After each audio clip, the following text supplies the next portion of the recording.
Chapter 1. The Mysterious Invitation.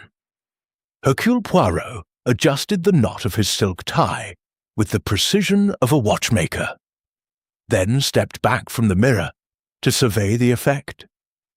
The morning light, filtering through the net curtains of his Whitehaven Mansions flat, caught the silver threads in his moustache and turned them into tiny filaments of frost. He was, as always, impeccable. Charcoal suit pressed to a knife edge, patent shoes gleaming like black ice, and the famous moustaches waxed to symmetrical perfection. Yet beneath the vanity lay a mind restless for stimulation. London in October had grown dull.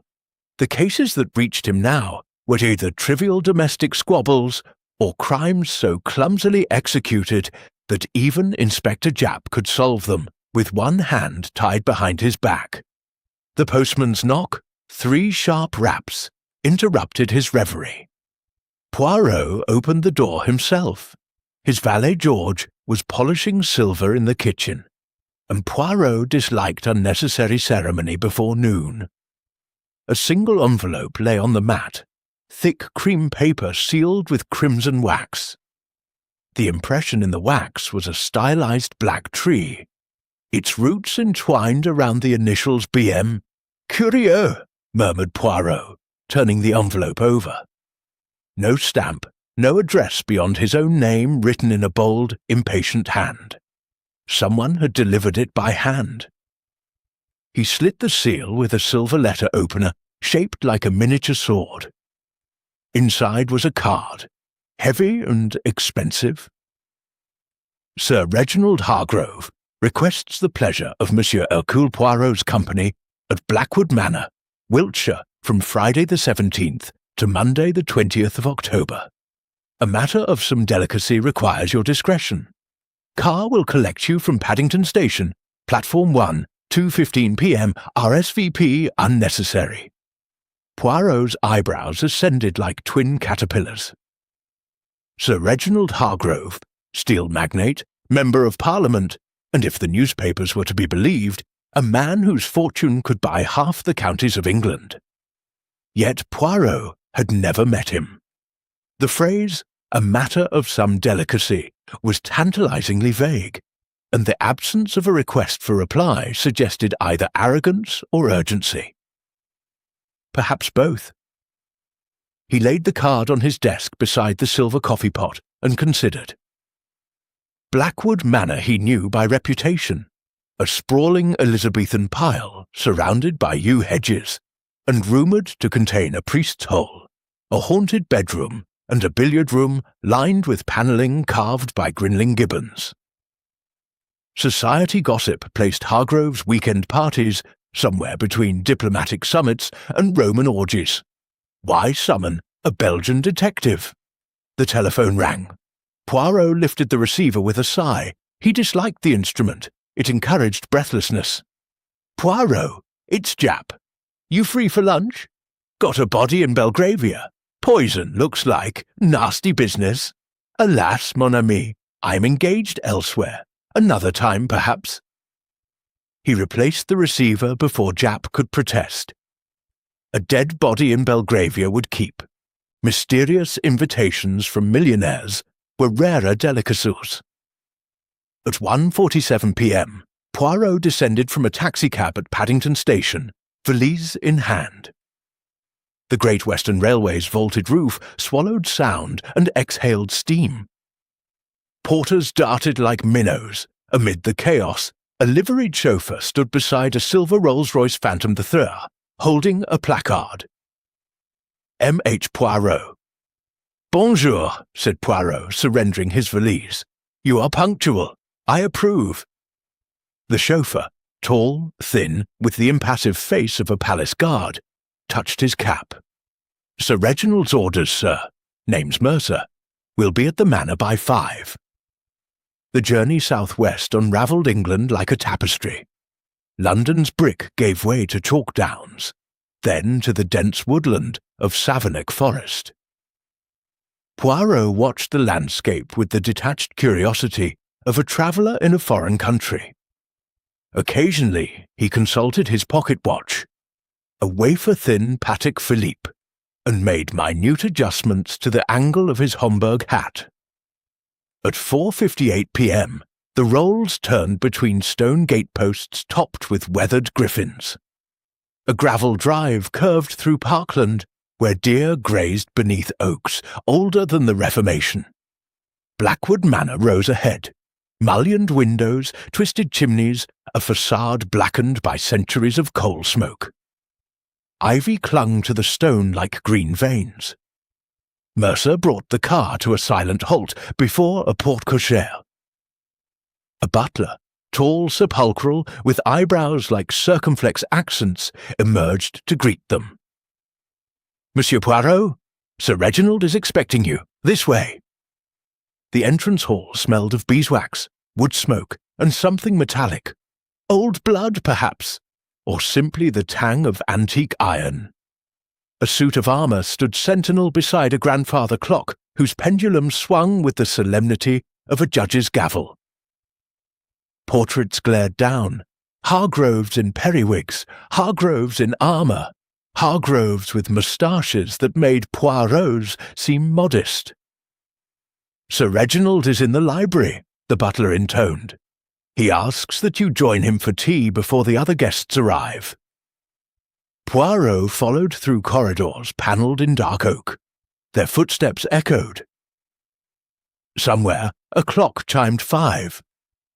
The butler opened a door and announced, "Monsieur Hercule Poirot." The library was a cathedral of books, leather spines climbing to a plaster ceiling decorated with allegorical frescoes. A fire crackled in a grate carved with grotesque faces. Behind a desk the size of a billiard table sat Sir Reginald Hargrove. He was smaller than Poirot expected, barely 5'8", but built like a bull terrier. Broad shoulders, thick neck, a jaw that looked capable of cracking walnuts. His hair was iron grey, cropped close, his eyes the pale blue of glacier ice. He wore a charcoal suit that cost more than most men earned in a year. "Monsieur Poirot." Hargrove's voice was gravel over velvet. He did not rise, but extended a hand heavy with a signet ring. "Sit. Tea? Enchanté." Poirot took the indicated chair, Chippendale, original, and accepted a cup from a silver service. The tea was Darjeeling, strong enough to stand a spoon in. Hargrove studied him over the rim of his cup. "You're wondering why I dragged you down here." The thought had occurred. "Straight to the point. Good. I like that." Hargrove set his cup down with a click. "I'm being blackmailed." Poirot's expression did not change, but his eyes gleamed. "Indeed." "Started 3 months ago. Anonymous letters. They know things, business deals, private matters. Threaten to expose me unless I pay. £50,000? A considerable sum." Hargrove's laugh was short and humourless. "Pocket change. But it's not the money. It's the principle. And the source." He leaned forward. "The letters come from inside this house." Poirot sipped his tea. "You are certain?" "Postmarks are local. Papers handmade, sold in the village shop. And the writer knows the house intimately. Describes rooms, routines, even mentions the secret passage behind the billiard room." "Ah, the famous passage." Hargrove's eyebrows rose. "You've heard of it?" "One hears many things. It connects the billiard room to the old chapel, no? Used by Catholic recusants in Elizabeth's time. My ancestors were stubborn papists." Hargrove drummed fingers on the desk. "This weekend I've invited everyone who might have motive or opportunity. Family, business associates, a couple of wild cards. I want you to watch, listen, and unmask the serpent in my nest." Poirot placed his cup precisely in its saucer. "You understand, monsieur, that blackmail is often only the beginning. Where there is greed, there may also be violence." Hargrove's smile was wintry. All the more reason to have the best detective in Europe under my roof. Footsteps approached. The door opened to reveal a woman in her late 20s, tall, auburn-haired, with the kind of bone structure that made artists weep. She wore a tailored tweed suit the colour of moss. "Uncle Reggie, the Carsons have arrived." She stopped, green eyes fixing on Poirot. "Good heavens, you're him!" "Allow me," Hargrove said dryly, "to present my niece, Miss Diana Hargrove. Diana, Monsieur Hercule Poirot." Diana's handshake was firm. "I've read about your cases, the Orient Express, the golf course murder. Flattery will get you everywhere, mademoiselle." Poirot bowed over her hand. "Though I confess the golf course was a trifle damp." She laughed, a sound like champagne fizzing.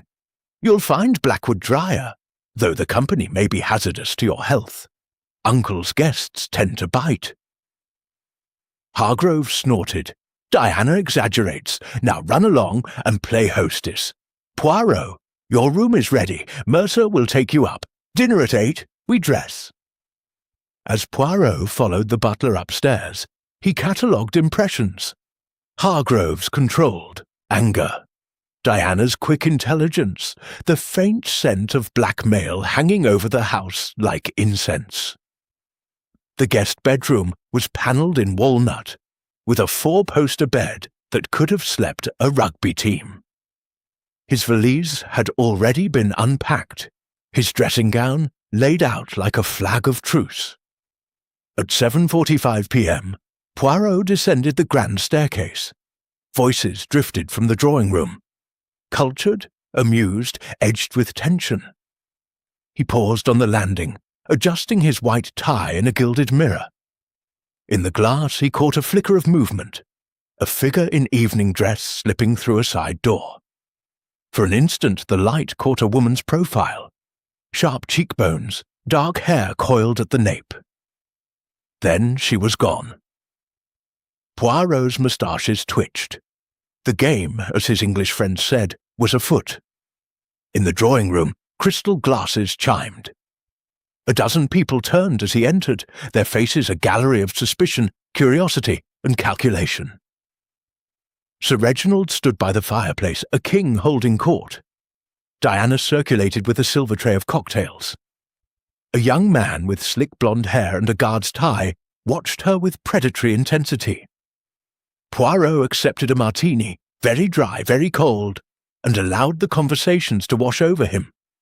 Names floated past: Colonel Brabazon, retired India hand, Mrs. Letitia Finch, society widow with a laugh like breaking glass, Mr. Felix Landau, Hargrove's business manager, whose smile never reached his eyes. At 8:15, the butler announced dinner. As the party processed into the dining room, long table glittering with silver and candlelight, Poirot found himself seated between Diana and a dowager dripping pearls. Across from him, Sir Reginald raised his glass. "To old friends," he said, "and new beginnings." Glasses rose. Poirot sipped his wine and noted that Hargrove's toast excluded one category: enemies. In a house like Blackwood, the distinction was academic. Outside, the October wind moaned around the chimneys. Inside, the first course was served, consommé Olga, clear as conscience, and Hercule Poirot began, with the patience of a spider, to spin his web. Chapter 2. Arrival and Introductions. The dining room at Blackwood Manor glowed with the amber light of candelabras, their flames dancing in the polished silver and cut crystal. Hercule Poirot, seated at the long mahogany table, observed the assembled guests with the precision of a jeweller examining a tray of flawed gems. The consommé had been cleared, replaced by a course of sole meunière, its buttery aroma mingling with the faint musk of old wood and wax polish. Sir Reginald Hargrove presided at the head of the table, his broad frame dominating the room like a general surveying a battlefield. To his right, his niece Diana Hargrove sipped her wine, her green eyes flicking between guests with a mixture of amusement and wariness. Poirot's seat afforded him a view of the entire company. 12 souls, each a potential piece in the puzzle of Sir Reginald's blackmail. He noted their positions, their gestures, the way their voices rose and fell. The little grey cells, as he liked to call them, were already at work, cataloguing details for later dissection. To his left sat Mrs. Letitia Finch, the society widow, her pearls clicking softly as she leaned toward him. "Monsieur Poirot," she said, her voice a conspiratorial purr, "you must tell me how you manage those divine moustaches. My late husband, God rest him, could never achieve such symmetry." "Madam, it is a matter of discipline and of very good wax," Poirot replied, his smile polite but distant. He had no intention of being distracted by flattery, though he noted her attempt to charm. Her eyes, sharp beneath the powdered mask of her face, suggested she missed nothing. Across the table, Colonel Brabazon, a weathered man with a sunburned neck and a clipped military manner, was regaling Felix Landau, Sir Reginald's business manager, with tales of tiger hunts in Bengal. Landau, a thin man with prematurely grey hair and a smile as precise as a ledger, nodded without enthusiasm. His fingers toyed with a gold fountain pen, betraying a restlessness Poirot found intriguing. At the far end of the table, a young couple, introduced as Mr. and Mrs. Carson, exchanged glances that spoke of private tensions. Evelyn Carson, the woman Poirot had glimpsed slipping through the side door before dinner, was striking. Dark hair coiled tightly, cheekbones sharp enough to cut glass, and a sapphire necklace that gleamed like a third eye. Her husband, Gerald Carson, was a handsome man in his 30s, with slick blonde hair and a guard's tie, loosened just enough to suggest defiance. He drank his wine too quickly, Poirot noted, and his eyes lingered on Diana Hargrove with an intensity that bordered on impropriety. The final guest, seated beside Diana, was a woman of indeterminate age, her ash-blonde hair swept into a severe chignon. Miss Clara Vernon, introduced as Sir Reginald's private secretary, had a face like a cameo, delicate, pale, and unreadable. She spoke little, her hands folded neatly in her lap, but her grey eyes followed the conversation with the alertness of a hawk. Dinner progressed through roasted pheasant and a sorbet palate cleanser, the conversation a tapestry of polite banalities woven with threads of tension. Sir Reginald, playing the genial host, steered the talk toward politics and industry, probing his guests with questions that seemed innocent but carried an edge. "Landau, what's the latest on the Birmingham steel contract?" he asked at one point, his tone casual, but his eyes like flints. Landau's smile tightened. "All in hand, Sir Reginald, though the unions are making noises again." "Unions," Colonel Brabazon snorted, spearing a piece of pheasant. "Bunch of Bolsheviks! Hang the lot of them!" Mrs. Finch laughed, a sound like shattering crystal. "Oh, Colonel, you're so delightfully medieval. What does our modern world do to your poor nerves?" "Drives me to drink, madam," Brabazon replied, raising his glass. The table laughed, but Poirot noted that Gerald Carson's chuckle was forced, and Clara Vernon's lips barely moved. As the meal drew to a close with a dessert of baked figs and clotted cream, Diana rose, her emerald silk gown catching the candlelight. "Shall we adjourn to the drawing-room for coffee and cards?" she suggested, her voice light, but her glance at her uncle heavy with meaning. Sir Reginald nodded. "An excellent idea.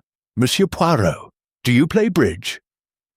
"Alas, mademoiselle, I prefer to observe the players rather than the cards," Poirot said, bowing slightly.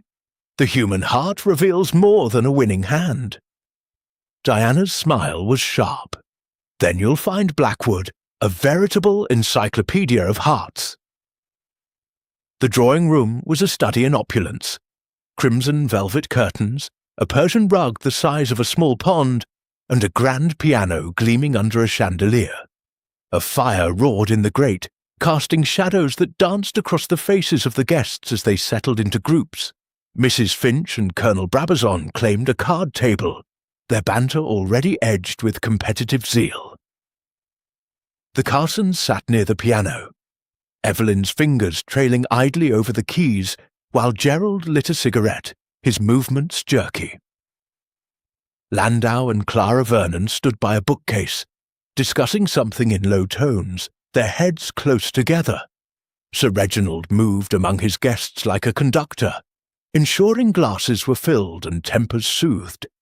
Poirot, nursing a tiny cup of black coffee, positioned himself near a window overlooking the darkened parkland.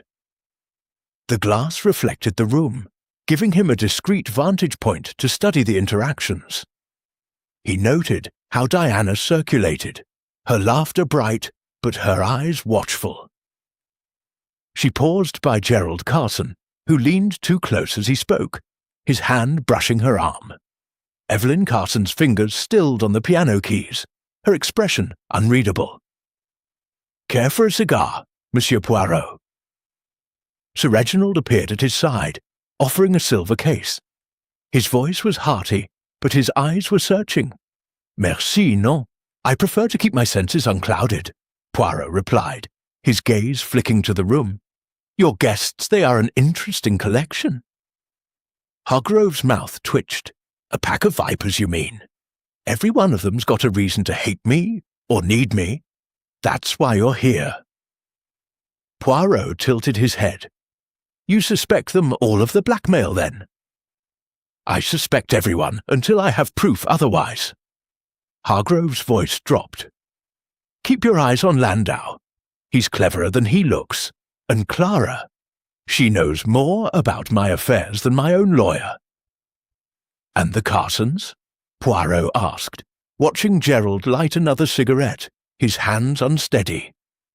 Hargrove's jaw tightened. "Gerald's a gambler, owes half of London. Evelyn, she's ambitious. Dangerous combination." Before Poirot could press further, a crash interrupted them. Mrs. Finch had knocked over her wineglass, the red liquid spreading across the card table like blood. "Oh, how clumsy of me!" she exclaimed, her laugh too loud. Colonel Brabazon muttered something about women and liquor, earning a glare from Diana. As a footman hurried to clean the mess, Poirot's attention shifted to Clara Vernon. She had moved to a corner, her back to the room, slipping a folded piece of paper into her reticule. The gesture was swift, almost invisible, but Poirot's eyes missed nothing. He made a mental note. Miss Vernon, so quiet, so precise, was not to be underestimated. The evening wore on, the air thickening with cigar smoke and unspoken rivalries. At 10 o'clock, Sir Reginald announced that the billiard room was open for those who cared to play. "A gentleman's game," he said, his smile challenging. "Or perhaps the ladies will surprise us." Gerald Carson stood abruptly. "I'm in. Need to stretch my legs." His wife's eyes followed him, cold as the sapphires at her throat. Poirot declined to join, citing a preference for conversation, but he noted who moved toward the billiard room. Gerald, Landau, Colonel Brabazon, and Sir Reginald himself. Diana lingered in the drawing-room, engaging Mrs. Finch in a discussion of London's latest scandals, while Evelyn Carson excused herself, claiming a headache. Clara Vernon remained, her grey eyes tracking the departing men. As the clock struck 11, Poirot rose, smoothing his waistcoat. "A most stimulating evening, mademoiselle," he said to Diana, "but I shall retire. The journey has fatigued me." "Sleep well, Monsieur Poirot," Diana replied, her smile enigmatic. "Tomorrow promises to be eventful." In his room, Poirot removed his tie and sat at the writing desk, his notebook open. He listed the guests, their interactions, their tells, Gerald's nervous hands, Evelyn's icy composure, Landau's guarded smiles, Clara's hidden paper, Mrs. Finch's calculated clumsiness, Brabazon's bluster, and Sir Reginald at the centre pulling strings, or perhaps caught in them. Outside, the wind rattled the windows. Somewhere in the house, a floorboard creaked. Poirot's pen paused. Blackwood Manor, he thought, was a stage, and the players were already in costume. But for what drama? Blackmail, yes, but he sensed something darker lurking beneath the polished surface. He closed his notebook and extinguished the lamp. The little grey cells would work through the night, sifting, sorting, preparing for the storm. He felt gathering in the air. Chapter 3. The evening soirée. The great chandelier in the ballroom had been dimmed to a conspiratorial glow, its crystal prisms scattering candlelight across the parquet floor like spilled diamonds. Blackwood Manor's ballroom, rarely used except for the annual hunt ball, had been pressed into service tonight as the stage for Sir Reginald Hargrove's little soirée. A string quartet, second violins from the Wiltshire Philharmonic, played a languid waltz by Lehar, the notes curling upward into the painted ceiling where nymphs and satyrs disported themselves in perpetual revelry. The scent of hothouse roses, beeswax, and expensive perfume hung heavy in the air.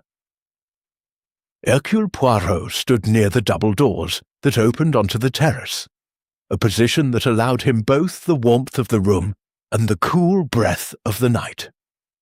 He held a glass of champagne, Krug 1928, he noted approvingly, but had taken only one sip. Clarity was his weapon.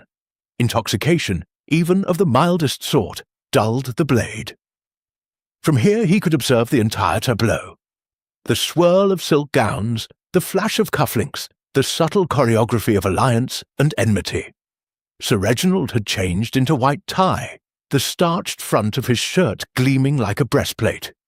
He moved among his guests with the practised ease of a man who had spent decades buying loyalty and selling fear. At his side, Diana Hargrove wore a gown of midnight blue velvet that left her shoulders bare. A single diamond clip shaped like a fox's head glinted in her auburn hair. She laughed at something Colonel Brabazon said, but her eyes, those sharp green eyes, were never still.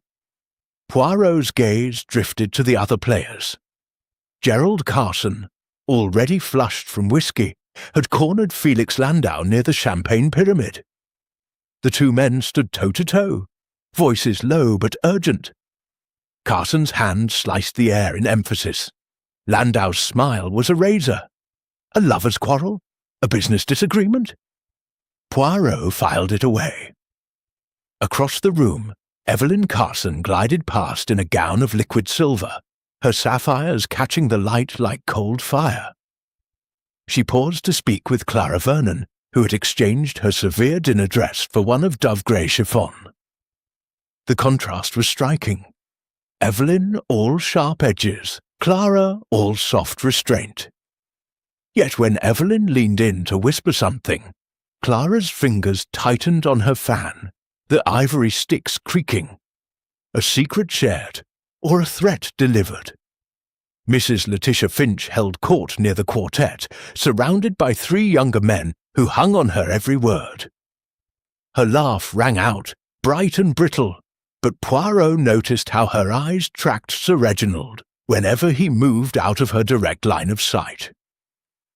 Hunger, he thought. Not for the canapes circulating on silver trays, but for something far more dangerous. At 10:17 p.m., Poirot checked his pocket watch with the precision of a train conductor. The music paused. Sir Reginald clapped his hands once, the sound cracking like a starter's pistol. "Ladies and gentlemen," he announced, "a small diversion. The terrace doors will open in 5 minutes for a firework display, courtesy of Mr. Brock of London. I suggest you fetch your wraps." A murmur of delight rippled through the room. Footmen appeared with fur stoles and evening capes. Poirot remained where he was, watching the exodus. Diana approached him, her velvet cloak over one arm. "You're not joining us, Monsieur Poirot?" "I prefer my pyrotechnics of the cerebral variety, mademoiselle. But please, enjoy the spectacle." She hesitated, then lowered her voice. "Uncle's in a strange mood tonight. Watch him closely. He's on edge." Before Poirot could respond, Gerald Carson shouldered past, nearly knocking Diana's cloak from her arm. "Sorry," he muttered, not sounding sorry at all. His breath carried the sharp tang of scotch. Evelyn followed a moment later, her expression serene, but her eyes like chips of ice. On the terrace, the night air was crisp, carrying the scent of wood smoke and damp leaves. The guests clustered along the balustrade, breath pluming in the cold. Below, the lawns sloped down to a ha-ha, and then to the dark bulk of the yew maze. Beyond that, the lake glimmered faintly under a crescent moon. The first rocket hissed upward, bursting into a cascade of green and gold. Oohs and ahs rose from the crowd. Poirot, still inside, watched through the open doors. He noted positions. Sir Reginald at the centre, flanked by Diana and Mrs. Finch. Colonel Brabazon lighting a cigar with a match that flared briefly, illuminating his weathered face. Landau and Clara Vernon standing slightly apart, their heads bent together, the Carsons separated by several feet, Gerald draining a flask while Evelyn stared fixedly at the sky. Another rocket, this one a brilliant crimson, exploded with a boom that rattled the terrace doors. In that instant of blinding light, Poirot saw something that made his moustaches bristle. Gerald Carson had moved behind Sir Reginald, one hand slipping into his dinner jacket pocket. The gesture was swift, almost invisible, but Poirot's eyes were trained to catch such anomalies. A weapon? A note? The light faded before he could be certain. When the next burst came, silver chrysanthemums raining down, Carson was back in his original position, hands now empty, laughing too loudly at something Colonel Brabazon said. The display lasted 12 minutes. As the final rocket faded into smoke, the guests applauded politely and began drifting back inside. Poirot intercepted Sir Reginald just inside the doors. "A magnificent display, monsieur, though I confess, the human drama interests me more than the pyrotechnic." Hargrove's eyes were bright, almost feverish. "Did you see anything unusual?" "Several things, but tell me, do you customarily keep a loaded revolver in your study desk?" Hargrove's face went very still. "How did you—" "The corner of the blotter was lifted when I passed earlier. The outline of the weapon was unmistakable. A Webley Mark 6, non?" Hargrove glanced around, then spoke in an undertone. "Yes, I've had threats. The blackmailer hinted at violence in the last letter. 'Blood on the billiard table,' he wrote. Poetic, isn't it?" "Poetic and specific. The billiard room interests me greatly." Before Hargrove could reply, Diana appeared, her cheeks flushed from the cold. "Uncle, the quartet's striking up again. Mrs. Finch insists on a foxtrot." "Duty calls," Hargrove said wryly. "We'll speak later, Poirot." As the music resumed, a jaunty arrangement of "Ain't Misbehavin'," Poirot circulated, his small feet silent on the parquet. He paused near the refreshment table where Clara Vernon was arranging her cloak. "Mademoiselle Vernon, you are very discreet. One might almost say invisible." She started, nearly dropping a glove. "Monsieur Poirot, I prefer to observe rather than perform. A wise philosophy. Tell me, do you type Sir Reginald's correspondence? Some of it. The confidential letters, yes. And the blackmail notes, do they come typed or handwritten? Her eyes widened. I wouldn't know. Sir Reginald keeps them locked in his safe. Of course. Poirot smiled benignly. But a clever secretary might notice discrepancies. Paper stock, perhaps. The weight of the typewriter keys. Clara's fingers twisted the glove into a knot. I really couldn't say. She fled toward the powder room, her grey chiffon swirling like smoke. Poirot watched her go, then turned to find Mrs. Finch bearing down on him like a galleon under full sail. Monsieur Poirot, you simply must dance with me. I insist. Alas, madame, my dancing days are behind me. But perhaps you can satisfy my curiosity. You knew Sir Reginald in his younger days, I believe? Oh, ages ago. We were quite the item before he married that dreadful American heiress. Her eyes gleamed with malice. Reggie always did have a weakness for pretty things, and a talent for discarding them when they became inconvenient. Like business partners, perhaps. Mrs. Finch's laugh was sharp. My dear man, you're fishing in dangerous waters. But since you ask, yes, Reggie ruined more than one man who trusted him. Felix Landau's father, for instance. Suicide, they said. I always wondered. She broke off as Colonel Brabazon appeared, bowing stiffly. Letitia, my dance, I believe. Saved by the cavalry, she trilled, sailing off on Brabazon's arm. Poirot retreated to a shadowed alcove, his mind racing. Motives proliferated like weeds. Gerald Carson's debts, Evelyn's ambition, Landau's inherited grudge, Clara's access to secrets, Mrs. Finch's ancient bitterness, Brabazon's blunt instrument of a personality. And Diana, loyal niece, or something more complex. At 11:42 p.m., the quartet played Goodnight, Sweetheart, and the party began to break up. Guests drifted toward the grand staircase. Voices hushed now, the champagne's buoyancy giving way to fatigue and suspicion. Poirot lingered in the ballroom, watching the footmen extinguish candles one by one. He was about to ascend when he noticed a scrap of paper on the floor near the terrace doors, pale blue, folded small. He picked it up with a handkerchief. Unfolded, it revealed a single line in typed capitals. Midnight, billiard room, come alone or the fox dies. No signature. The paper was heavy, handmade, with a faint watermark, a stylized fox's head, the same as Diana's diamond clip. Poirot's eyes narrowed. A trap? A genuine threat? Or something more sinister, a rehearsal for murder? He slipped the note into his pocket and glanced at the long case clock in the hall. 11:49, 11 minutes to midnight. Instead of retiring, he moved silently toward the west wing, where the billiard room lay behind a baize door. The corridor was dimly lit by wall sconces, their bulbs flickering like nervous hearts. As he approached, he heard voices, low, urgent, unmistakably angry. Can't keep paying forever, Reggie. You'll bleed me dry.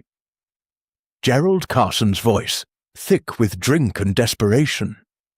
Sir Reginald's reply was colder than the night air. You made your bed, Carson. Lie in it, or take the consequences. A pause. Then the unmistakable click of a billiard ball striking another. The game, Poirot thought, was already in play. He pressed himself into an alcove as footsteps approached. Gerald Carson stormed past, face mottled with rage, nearly colliding with the suit of armor at the corridor's end. Behind him, the baize door swung shut with a soft thud. Poirot waited 30 seconds, then eased the door open a crack. The billiard room was lit by a single green-shaded lamp over the table. Sir Reginald stood alone, chalking a cue with deliberate strokes. On the table, The balls were racked for a new game, except one. The black ball sat isolated near the middle pocket, as if waiting to be sunk. Hargrove looked up as Poirot entered. Couldn't sleep either, eh? I find that threats of violence disturb my digestion, Poirot said mildly, producing the blue note. This was dropped on the ballroom floor. The fox, I presume, is Mademoiselle Diana. Hargrove's face darkened. Damn them, yes, her mother, my sister, was known as the fox in her hunting days. This is the third note mentioning her. He took the paper, crumpling it in his fist. Midnight's past. Whoever wrote this lost their nerve. Or gained their opportunity, Poirot corrected. Tell me, monsieur, why the billiard room? It features in every note, yes? Hargrove hesitated, then crossed to a section of oak panelling. He pressed a hidden catch. The panel swung inward, revealing a narrow passage lit by a single bulb. The old priest's hole leads to the chapel ruins. My great-grandfather used it to smuggle brandy. The blackmailer claims to have left proof here, documents that could ruin me. And have you searched? Not yet. I was waiting for you. Together they entered the passage, the air damp and earthy. 10 yards in, a leather document case lay on the stone floor. Hargrove opened it, with shaking hands. Inside, photographs, indecent, incriminating, and a ledger detailing bribes to government officials. Enough to send Sir Reginald to prison for decades. Poirot examined the case. No fingerprints, the leather was wiped clean. But on the floor nearby, a single blonde hair caught the light. Clara Vernon's colour. As they emerged back into the billiard room, the clock in the hall struck 1. Hargrove locked the panel and turned to Poirot, his face grim. Tomorrow, he said, we set the trap. But God help me, Poirot. I think the killer's already in the house. Poirot's smile was small and terrible. Then let us ensure, monsieur, that the mouse does not escape the cat. Outside, the wind howled around the eaves, and somewhere in the darkness a fox screamed. Chapter 4. Whispers in the Shadows. The house slept uneasily. Blackwood Manor's corridors, so grand by daylight, shrank in the small hours whilst to tunnels of shadow and creaking oak. A single bracket lamp burned at the turn of the west wing staircase, its flame guttering in a draught that carried the scent of cold stone and dying roses. Hercule Poirot, in midnight blue dressing-gown and Morocco slippers, moved with the silence of a cat. He had not undressed. The little grey cells refused to rest while a blackmailer, perhaps a murderer, still prowled the boards. At 2:17 a.m., he paused outside the billiard-room door. The baize was cool beneath his palm. He listened. Nothing. Yet instinct, that most delicate of instruments, vibrated like a tuning fork. He eased the door open. The green-shaded lamp still glowed over the table, throwing a pool of emerald light across the felt. The balls lay exactly as Sir Reginald had left them. The black isolated near the middle pocket, the reds racked in perfect triangle. But something had changed. A faint scuff mark marred the baize near the cushion. Heel of a man's shoe, narrow, expensive. Poirot bent, nostrils flaring. Turkish tobacco, and beneath it the sharper bite of gun oil. He straightened, eyes sweeping the room. The panel concealing the priest's passage stood a finger's breadth ajar. Someone had returned. Poirot crossed to it, pressed the catch. The panel swung inward on well-oiled hinges. The passage beyond was black as a coal mine. He produced a slim electric torch, gift of a grateful Maharaja, and flicked it on. The beam cut a white tunnel through the dust. Footprints, 2 sets. One heavy, brogue-soled, Sir Reginald's. The other lighter, pointed toe, a woman's evening slipper. Size 5, perhaps. Clara Vernon, Evelyn Carson. He followed the prints 10 paces. They stopped at the leather document case, now lying open and empty. The photographs and ledger were gone. A scrap of pale blue notepaper fluttered on the floor, another message torn in half. Poirot retrieved both pieces. Meet me in the chapel ruins at 3. Bring the money or the girl pays. Cannot protect her forever. The fox runs no more. The typing was identical to the earlier note. The tear was deliberate, jagged, done in anger or haste. Poirot pocketed the fragments and continued. The passage narrowed, then opened into the ruined chapel. Roofless, starlit, choked with ivy. Moonlight silvered the broken altar. On it lay a single white kid glove, monogrammed D.H. Diana Hargrove. Poirot's moustaches bristled. A lure or a trophy? A twig snapped outside the chapel arch. He switched off the torch and melted into the shadow of a buttress. Footsteps, light, hurried, crossed the flagstones. A figure in a dark cloak paused at the altar, snatched the glove, and fled toward the maze. Poirot gave chase, but the yew hedges swallowed the runner whole. By the time he reached the maze entrance, only the rustle of leaves remained. Back in the house, he relocked the panel and stood beneath the billiard lamp, turning the torn note in his fingers. The blackmailer was escalating. Money now, and Diana as hostage. But why the chapel? Why the glove? Theatrics or genuine menace? He was about to retire when a soft click sounded behind him. The service door at the far end of the room opened. Felix Landau stepped through, coat over his arm, hair dishevelled. He froze at the sight of Poirot. "Monsieur Landau, you prowl late." Landau recovered quickly, smoothing his hair. "Couldn't sleep. Thought a brandy might help. Sir Reginald keeps a decanter in here." He gestured vaguely toward the sideboard. "At 2:43 a.m. Poirot's tone was mild. "Curious hour for a nightcap." Landau's smile was thin. "Some of us have worries that brandy soothes."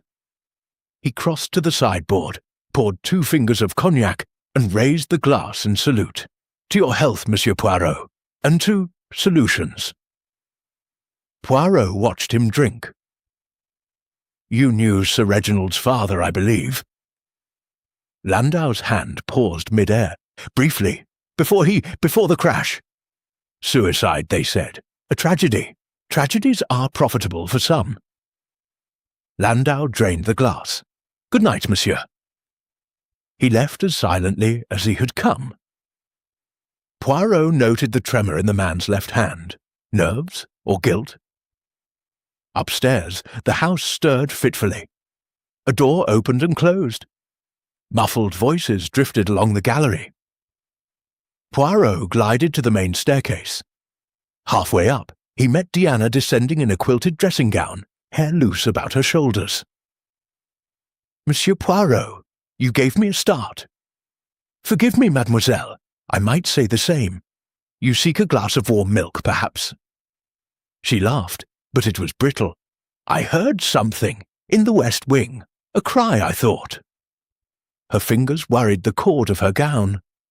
"Uncle's study light is still on. He never sleeps when he's agitated." "Permit me to escort you." They walked in silence. At the study door, yellow light spilled beneath her. Poirot knocked softly. No answer. He turned the handle. Sir Reginald sat at his desk, head slumped forward on folded arms. A half-empty whiskey glass stood beside an open ledger. For one heart-stopping moment, Poirot thought him dead. Then Hargrove snorted, shifted, and began to snore. Diana exhaled. "He's foxed. I'll ring for Mercer to get him to bed." "Allow me." Poirot stepped inside, senses alert. The room smelled of peat smoke and fear. On the blotter lay the Webley revolver, unloaded now, the cylinder open. 6 brass cartridges were lined up like soldiers. Someone had checked the weapon tonight. Diana touched his arm. Look! A fresh envelope lay beside the revolver. Same cream paper, same crimson seal. Poirot slit it with the paper knife. You ignored the chapel. Foolish. Tomorrow night the billiard room will run red. Bring $50,000 in used notes to the black ball pocket at midnight. No police, no Poirot, or the fox dies screaming. Diana's face blanched. He means me. Perhaps. Poirot tapped the note. Or perhaps he wishes us to believe so. Fear is a weapon, mademoiselle, sharper than steel. He examined the envelope. Postmark, Marlborough, 4 p.m. yesterday. Delivered by hand again. The seal's impression was perfect, no smudging. The writer was meticulous. Sir Reginald stirred, mumbling, Diana, lock the door. Uncle, she shook him gently. His eyes opened, bloodshot but focused. Poirot, good, listen. He fumbled in his waistcoat, produced a Yale key. Safe behind the Hogarth print. Combination 18 to 2709. If anything happens to me, burn the contents. Promise me. Rien ne va plus, monsieur. Nothing will happen if we are vigilant. Hargrove's laugh was bitter. Vigilant? This house is a sieve. Someone's playing billiards with my life. He slumped back, asleep again. Diana covered him with a cashmere rug. Together she and Poirot left the study, locking the door behind them. In the corridor she whispered, There's a passage from the billiard room to my bedroom. Great-grandfather's peccadillo. If someone knows, then we know also. Poirot's eyes gleamed. Tomorrow we set our own game, mademoiselle. The black ball will be pocketed, but by whom, that is the question. She gripped his sleeve. I'm frightened, Monsieur Poirot. Not for myself, for Uncle. He's not as strong as he pretends. Fear not. Hercule Poirot is here. At 3:30 a.m., he finally sought his room, but sleep was impossible. He sat at the window, watching moonlight silver the yew maze. Somewhere out there, a runner had vanished. Somewhere inside, a traitor planned murder. He reviewed the night's harvest, the empty document case, evidence removed. The torn note, chapel meeting missed. Diana's glove, bait, Landau's brandy and tremor. The unloaded Webley, disarmed by whom? The new demand, 50,000 billiard room, midnight tomorrow. And the blonde hair in the passage, Clara, or a plant? At 4:05 a muffled thud echoed from the east wing.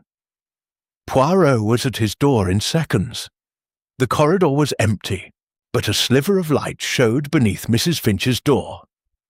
He listened. A drawer closed, papers rustled, then silence. He returned to his room, made a note in his pocketbook. Mrs. F. searches at 4 a.m. For what? Dawn crept grey and reluctant over the downs. Poirot dressed with his usual care, choosing a charcoal suit and a tie the colour of gunmetal. At 7:15 he descended to the breakfast room. Only Clara Vernon was present, buttering toast with mechanical precision. She looked up, startled. Mademoiselle, an early riser. I type Sir Reginald's post. There is always work. Her voice was colourless. Poirot poured coffee. Tell me, do you walk in the maze at night? Her knife slipped, scattering crumbs. No, why? A lady's glove was found in the chapel ruins, monogrammed D.H. Clara's eyes flicked to the door. Miss Diana often walks there, to think. Alone? Usually. She stood abruptly. Excuse me. She left her toast half-eaten. Poirot noted the tremor in her wrist, mirroring Landau's. At 8:00 the household assembled for breakfast. Sir Reginald appeared, hollow-eyed but composed, waving away questions. Gerald Carson nursed a black coffee, sunglasses hiding bloodshot eyes. Evelyn was absent. Headache, Diana said. Mrs. Finch chattered brightly about the fireworks. Colonel Brabazon grumbled about the cold. Normalcy, brittle as spun sugar. After breakfast, Poirot sought the butler Mercer. The billiard room. Who has keys? Only Sir Reginald, sir, and the master key which I keep. Was the room locked last night? Yes, sir. I checked at 11:30. Yet someone had entered twice. Poirot thanked him and proceeded to the gun room. The display cabinets held sporting rifles, a Purdy shotgun, a pair of dueling pistols. One space was empty, outlined in dust. A card read, Webley Marquis 6, taken for cleaning, 14:10 yesterday, convenient. At 10:30, the local constable arrived to collect Sir Reginald's statement about anonymous letters. Poirot observed from the library door. The constable, a stolid man named Truscott, took notes laboriously. Any idea who, sir? None, but I've engaged Monsieur Poirot to assist. Truscott's eyebrows rose. The Belgian gentleman? Well, that's different. Poirot stepped forward. Constable, a word. The billiard room. Will you examine it for fingerprints? Happy to, sir, though the maid polishes daily. Still, Poirot insisted. Truscott dusted the table, the cues, the sideboard. Nothing. Wiped clean. At noon, Diana found him in the conservatory, among orchids and the hum of bees.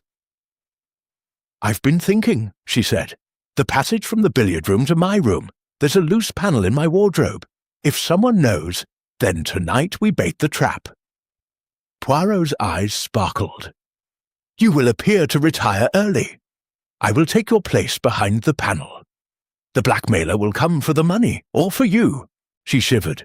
And if he brings a gun, then Hercule Poirot will bring something sharper. Surprise. The day passed in brittle calm. Lunch was a silent affair. Tea strained. At 6 p.m., Evelyn Carson emerged, pale but composed, announcing she felt much recovered. Gerald avoided her eyes. At 9 the house settled into evening routine. Poirot watched from the gallery as guests retired one by one. Sir Reginald locked himself in the study with a fresh bottle. Diana kissed his cheek and descended. At 10:15, Poirot slipped into her room via the servants' stair. The wardrobe was cedar-lined, the false panel cunningly concealed behind a row of gowns. He eased it open, stepped into the narrow space, and pulled it shut. Dust tickled his nose. He waited. 11. The house creaked like an old ship. 11:27. A soft click. The billiard-room door below. 11:31. Footsteps on the stairs muffled by carpet. They paused outside Diana's door. A key turned. Slowly, carefully. The door opened. A figure in black entered, silhouetted against the landing light. It crossed to the bed, leaned over the dummy Poirot had fashioned from pillows and Diana's nightgown. Now, whispered a voice, male, cultured, trembling with excitement, the fox sleeps. A gloved hand rose, holding a slender dagger. Moonlight glinted on the blade. Poirot stepped from the wardrobe, torch beam pinning the intruder like a butterfly. Bonsoir, Monsieur Carson. Or should I say, Gerald? Gerald Carson spun, dagger flashing. For a heartbeat, murder hung in the air. Then his shoulders sagged. How? He croaked. The scuff mark on the baize. Your shoe, size 9, handmade by Lob. The Turkish tobacco, your brand. And the tremor in your left hand. Guilt, mon ami, not nerves. Carson's laugh was broken. I needed the money. Debts. Evelyn's spending. Reggie wouldn't lend another penny. The letters were to frighten him into paying. But tonight you came to kill. No, only to threaten, take Diana, force his hand. The dagger was insurance. Poirot's eyes were cold. Insurance is taken out before the accident, monsieur. You removed the bullets from the Webley. You stole the documents. You left the glove to lure Sir Reginald into the open. Carson sank onto the bed, dagger clattering to the floor. I'm ruined anyway. Prison or the rope makes no difference. Footsteps pounded in the corridor. Sir Reginald burst in, revolver in hand, reloaded now. Diana followed, wrapped in a dressing gown. Behind them, the entire household crowded the doorway, faces pale in the torchlight. "Gerald!" Evelyn Carson's voice cracked. "You fool!" Poirot raised a hand. "One moment. The game is not yet played out." He turned to Carson. "The final note, the demand for midnight, in the billiard room. You wrote it?" Carson nodded miserably. "Then why the chapel meeting you yourself missed?" "I panicked. Thought it was a trap." Poirot's smile was terrible. "It was, but not yours." He faced the doorway. "Mademoiselle Vernon, step forward, s'il vous plaît." Clara Vernon, in a severe dressing gown, obeyed. Her face was a mask. "You typed every note on Sir Reginald's corona, using the special blue ribbon reserved for confidential letters. You took the photographs from the safe. Your father's old camera, non? You left the blonde hair, your own, to implicate yourself falsely, knowing we would dismiss you as too obvious." Clara's lips parted, but no sound came. "You see," Poirot continued, "the torn note in the passage was deliberate. You wanted us to find half, to believe the chapel meeting real, but the handwriting on the envelope, your neat copperplate disguised as a man's scrawl. And the watermark, the fox's head. Your personal stationery, mademoiselle, bought in Marlborough last month." Sir Reginald's voice was hoarse. "Clara! Why?" She lifted her chin. "Because you destroyed my father, Reggie. Landau Sr., your partner. You forged the books, drove him to suicide, then bought the firm for pennies. I've waited 15 years." Landau pushed forward, face ashen. "My father was innocent," Clara said. "I have proof. In the chapel, the real documents." Poirot nodded. "The ones removed tonight were forgeries, planted to be found. The true ledger is hidden elsewhere. You staged the entire drama, mademoiselle, to force Sir Reginald's confession in front of witnesses. Gerald was your unwitting pawn. His debts made him pliable." Carson stared at Clara. "You used me. I needed a scapegoat," she said coldly. "You were perfect, drunk, desperate, in love with Diana." Diana gasped. "You bitch!" Sir Reginald levelled the revolver. "Clara Vernon, you're under arrest." Constable Truscott, summoned by Mercer, stepped forward with handcuffs. Clara offered her wrists without resistance. As she was led away, she looked back at Poirot. "You're everything they say, monsieur, but justice is justice." Poirot inclined his head. "Justice, mademoiselle, is a dish best served cold, like revenge." The household dispersed in stunned silence. Sir Reginald poured whisky with shaking hands. Diana wept quietly on the stairs. Gerald Carson was locked in the gunroom, awaiting the police van. At 3:30 a.m., Poirot stood alone in the billiard room. He racked the balls, placed the black near the middle pocket, and chalked a cue. With a single perfect stroke, he potted the black. It rolled into the pocket with a soft, final click. "Thus ends the game," he murmured, "though I confess, the score was closer than I like." Outside, the first pale hint of dawn touched the yew maze. The fox, for tonight at least, was safe. Chapter 5. The Fatal Game. The storm arrived at 4 o'clock on Saturday afternoon, rolling in from the west like a cavalry charge. Black clouds swallowed the sun, and the first fat drops of rain slapped against the mullioned windows of Blackwood Manor. By 5, the sky was a bruised purple, lightning stitching the horizon, and the wind howled through the chimneys with the voice of a dying god. Inside, the house seemed to shrink, corridors narrowing, shadows deepening, every creak of old timber sounding like a footstep in the dark.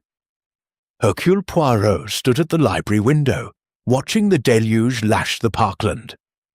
The yew maze had become a black labyrinth, the lake a sheet of hammered pewter. He wore a dove-grey suit and a tie the colour of gunmetal, his small feet planted with the precision of a chess piece.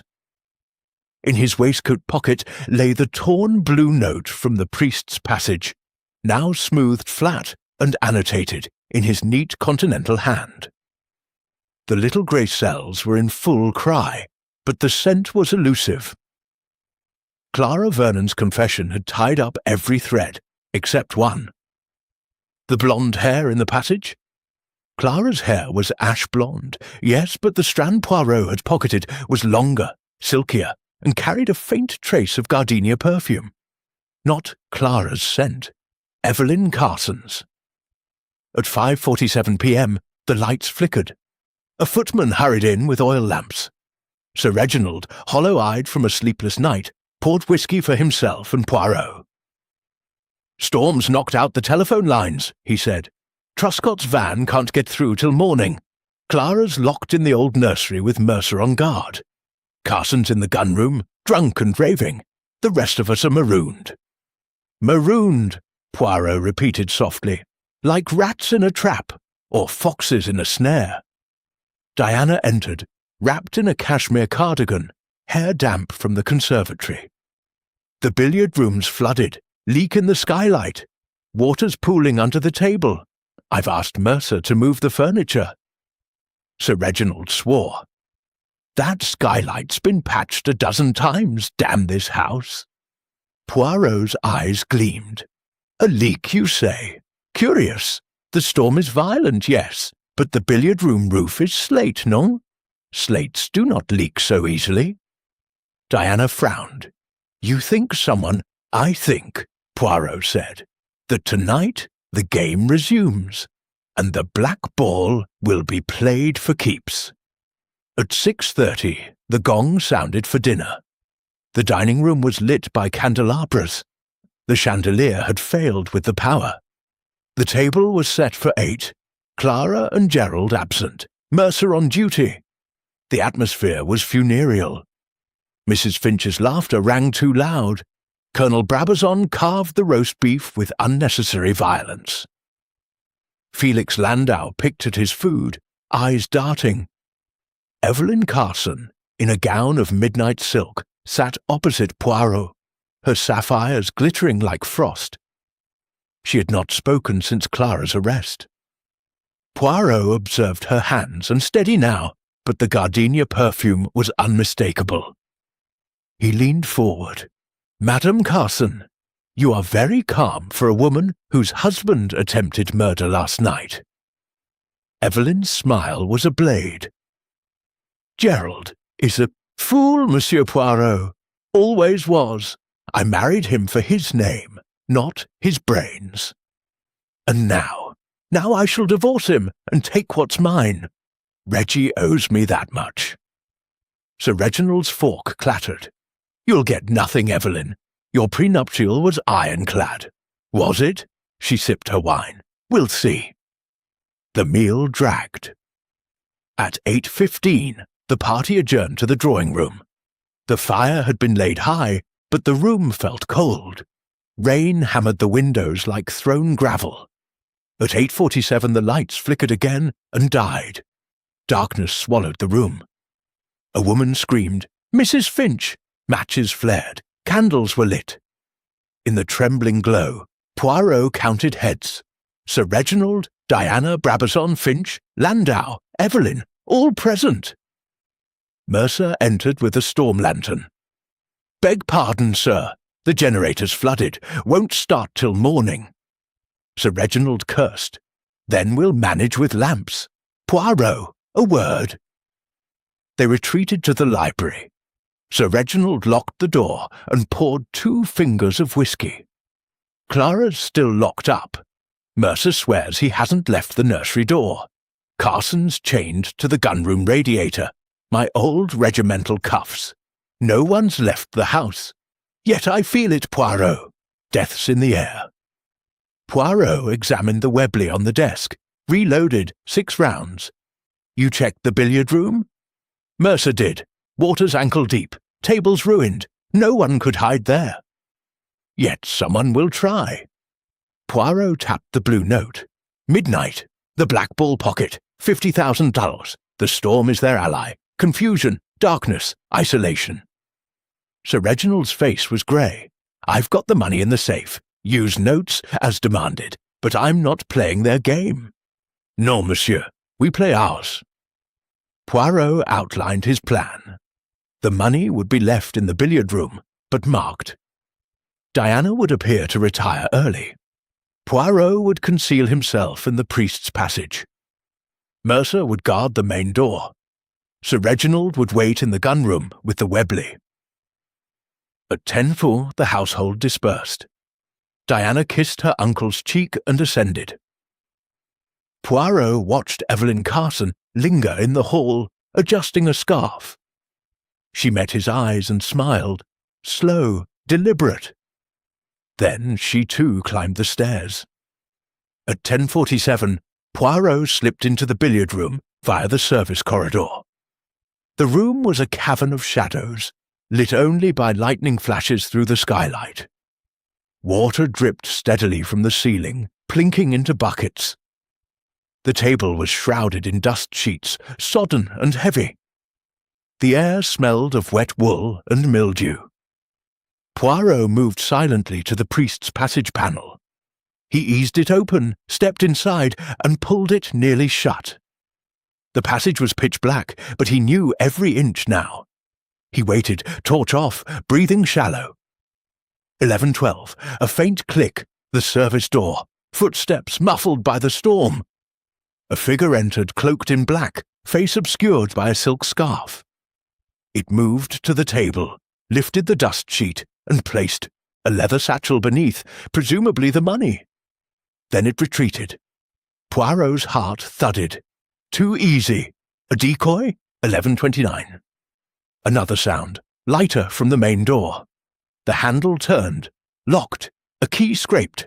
The door opened, a second figure, slighter, in a dark mackintosh. It crossed to the table, knelt and opened the satchel. Lightning illuminated a pale hand, gardenia perfume. Evelyn Carson. She removed a bundle of notes, replaced it with something flat and metallic. A photograph? A blade? Before Poirot could move, a third presence materialized behind her. Tall, male, arm raised, a coche descended. Evelyn crumpled without a sound. The newcomer knelt, checked her pulse, then dragged her body behind the shrouded table. Lightning flashed again, Felix Landau's face contorted with rage. Poirot stepped from the passage, torch beam pinning Landau like a moth. "Bonsoir, Monsieur Landau. You play a dangerous game." Landau spun, coche raised. "Stay back, Poirot." "Or what? You strike me as you struck Madame Carson. But why?" Landau's breath came in gasps. She was the blackmailer, all of it. Clara was her pawn, Gerald too. Evelyn had the photographs, the ledger. She was bleeding Reggie dry, planning to ruin him and take Diana's inheritance. And you, I love Diana, since Oxford. Evelyn knew, threatened to tell Reggie I'd forged the Birmingham contract. She demanded half the profits. Tonight she came for the final payment. I followed. I lost control. Poirot's eyes never left the coche. "You struck her from behind. Cowardly, no?" Landau's laugh was broken. Necessary. She'd have killed Diana next. Poison, probably. Gardenia in her tea. He dropped the coche, sank to his knees in the water. "It's over. Take me." Poirot knelt beside Evelyn. Pulse thready, but alive. A bruise bloomed on her temple. He tore a strip from the dust sheet, bound her hands. "Alive, monsieur. Murder is not so easy to commit twice in one weekend." Footsteps pounded. Sir Reginald burst in with Mercer. Webley levelled. Diana followed, lantern raised. The scene froze. Landau kneeling, Evelyn bound, water swirling ankle deep. Sir Reginald's voice was hoarse. "Evelyn, the architect of your ruin," Poirot said. "She forged Clara's confession, used Gerald's desperation, planted the hair, her own, to implicate Clara. The storm was her curtain. She planned to collect the money, frame Landau, and vanish with Diana's inheritance. Diana knelt beside Evelyn, face pale. "You monster!" Evelyn's eyes fluttered open. "Stupid girl. Reggie's money was always mine by right. His sister, my mother, should have inherited. I was avenging her." Sir Reginald's hand trembled on the revolver. "Your mother was a drunk who squandered everything. I gave you a home and a cage," Evelyn spat. Blood trickled from her temple. "Landau was supposed to take the fall tonight. You'd hang him, I'd disappear." Landau laughed bitterly. "She promised me Diana if I helped. I believed her until I saw the poison in her reticule." Poirot produced a small vial from Evelyn's pocket. Colourless liquid, gardenia scented. Strychnine, enough for 2. At 11:59, the clock in the hall struck midnight. Lightning illuminated the billiard table. The black ball, isolated as always, gleamed wetly. Water dripped from the skylight onto its surface, each drop a tiny explosion. Sir Reginald lowered the revolver. "Mercer, fetch ropes. We'll keep them both in the gunroom till morning." As Mercer bound Landau, Poirot examined the satchel. The money was there, 50,000 in used notes. But beneath, a second envelope. He slit it open. "You thought it was over. It begins now. The fox dies at dawn. No signature." The paper was dry, written before the storm. Poirot's moustaches bristled. "Mon Dieu! Another player!" Diana gasped. "Who?" Before he could answer, a scream echoed from the nursery, high, terrified. Mercer's voice bellowed, "Sir, the prisoner, she's gone!" They ran. The nursery door hung open, the chair overturned. Clara Vernon's ropes lay cut on the floor. The window was smashed, rain pouring in. On the sill, a single red fox fur glove, Diana's from the hunt ball last year. Sir Reginald's face was ash.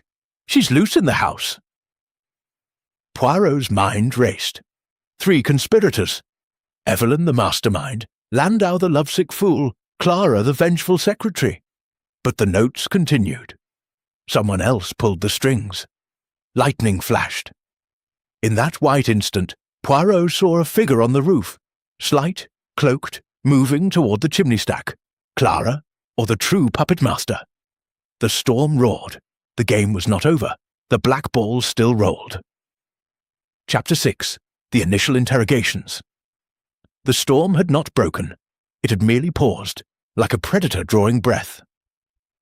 At 1:14 a.m., the wind dropped to an eerie hush, and the rain became a steady, relentless drumming on the slate roofs of Blackwood Manor.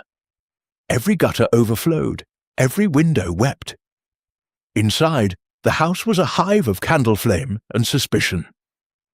Hercule Poirot stood in the centre of the billiard room, water lapping at his patent shoes, directing operations with the calm of a field marshal. 2 oil lamps hissed on the mantel. Their light turned the flooded table into a dark mirror that reflected distorted faces. Evelyn Carson, conscious now but groggy, sat bound to a chair, a bruise blooming purple across her temple. Felix Landau knelt nearby, wrists roped, head bowed. Mercer guarded the door with a shotgun across his knees. Sir Reginald paced, Webley in hand. Diana, wrapped in a man's dressing gown, clutched a storm lantern and tried not to look at the black ball still gleaming in its puddle. Poirot raised a small hand. "Silence, s'il vous plaît. We begin." He addressed Evelyn first, voice gentle but edged with steel. "Madame Carson, you will tell us everything. Begin with the photographs." Evelyn's laugh was thin. "You'll hang me anyway. Why should I?" "Because," Poirot said, "there is still a murderer loose, and if you do not speak, Mademoiselle Diana may pay the price." Diana's knuckles whitened on the lantern handle. Evelyn's eyes flicked to her, calculating. "Very well." She licked blood from her lip. The photographs were my mother's. She kept them as insurance after Reggie threw her out. I found them when I was 16. Reggie with a cabinet minister's wife. Reggie bribing a union boss. Reggie forging my grandfather's will. I waited. When Gerald's gambling debts reached 20,000, I saw my chance. You blackmailed Sir Reginald alone? Poirot asked. At first. Then Clara discovered the ledger in the safe. She wanted revenge for her father. We made a pact. She typed the notes, planted evidence. I orchestrated the drama. Gerald was the fool. We fed him just enough to make him desperate. Landau stirred.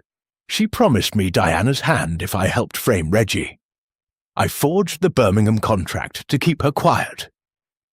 Tonight, she planned to poison Diana and vanish with the money. Sir Reginald's face was stone. And Clara? Clara believed we were only after justice, Evelyn sneered. She cut her ropes with a scalpel hidden in her hairpin. Old stage trick.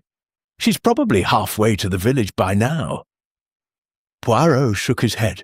No, the village road is a quagmire, and the last note, the one left in the satchel, was written on dry paper. Someone else is in the house. He turned to Landau. You struck Madame Carson to save Mademoiselle Diana. Landau nodded miserably. I saw the strychnine. I panicked. Poirot knelt, examined the black ball. Beneath it, taped to the felt, was a tiny brass key. He peeled it free. Curieux. A key to what? Sir Reginald frowned. The gunroom cabinet, where I keep the duelling pistols. But that cabinet's been open since yesterday. Poirot's eyes narrowed. Then someone wishes us to believe the danger is there. A diversion. He addressed Mercer. You guarded Clara. Describe the escape. Mercer's face was grim. I nodded off, sir, just for a minute. When I woke, the ropes were cut, window smashed. I fired a warning shot into the ceiling. No sign of her. Poirot examined the nursery window. The sash was raised 6 inches. Rain had soaked the sill. On the floor lay Clara's discarded ropes, cut clean with a single blade. A scrap of grey chiffon caught on the jagged glass, torn from her nightgown. Size 5 footprint in the mud outside, Mercer added, leading toward the stables. Diana shivered. The stables are locked. Locks, Poirot said, are suggestions to the determined. At 1:47 a.m., they moved the prisoners to the gunroom. Evelyn and Landau side by side on a bench, wrists and ankles bound with bell rope. Mercer relocked the door and pocketed the key. Sir Reginald stationed himself outside with the shotgun. Poirot gathered the remaining household in the library. Mrs. Finch, Colonel Brabazon, and the maids, 3 nervous girls in mob caps, sat in a semicircle. Candles guttered. Thunder rolled overhead like artillery. Mesdames, Messieurs, Poirot began, we are all suspects now. Clara Vernon is loose, armed, and desperate. The last note threatens Mademoiselle Diana at dawn. We will establish where each of you was between 11:30 and 12:30. Mrs. Finch spoke first, voice trembling. I retired at 11, took a sleeping draught, woke when Mercer fired. That's all. Colonel Brabazon grunted. In my room, cleaning my service revolver. Heard the shot, came running. The maids corroborated, polishing silver in the pantry until midnight, then to their attic rooms. Poirot's gaze swept them. No one left the east wing? Heads shook, but Mrs. Finch's pearls clicked nervously, and the Colonel's sunburn seemed suddenly pale. At 2:15, Poirot and Diana searched Clara's room. The wardrobe stood open, dresses strewn. In a drawer, a half-written letter. Cannot let them hang Gerald. He is weak, not evil.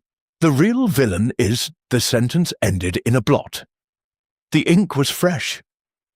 Diana's breath caught. She was protecting him. or someone else, Poirot murmured. They moved to the billiard room. Poirot waded through ankle-deep water to the priest's passage. The panel was ajar. Inside, the document case lay open, empty again. But on the floor, a single red fox fur glove, soaked through. Diana stared. That's the mate to the one on the nursery sill. Exactly. Poirot's voice was grim. Someone wishes us to believe Clara fled to the stables, but these gloves were placed deliberately.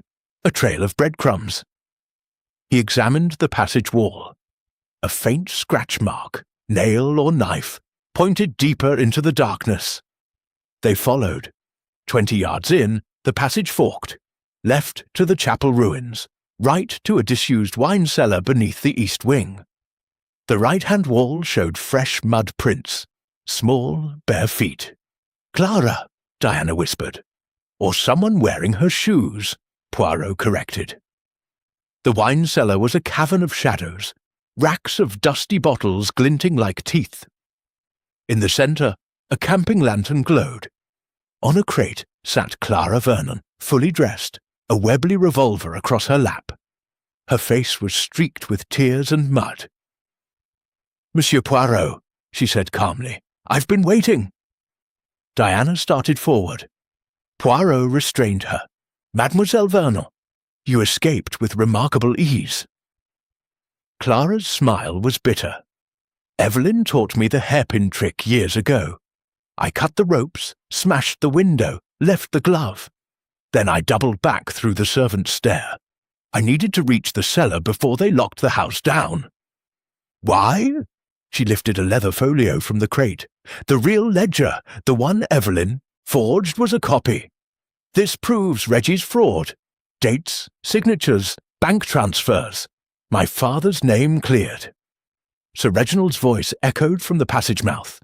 "Clara, you little fool! Give me that!" He stepped into the light. Webley levelled. Diana gasped.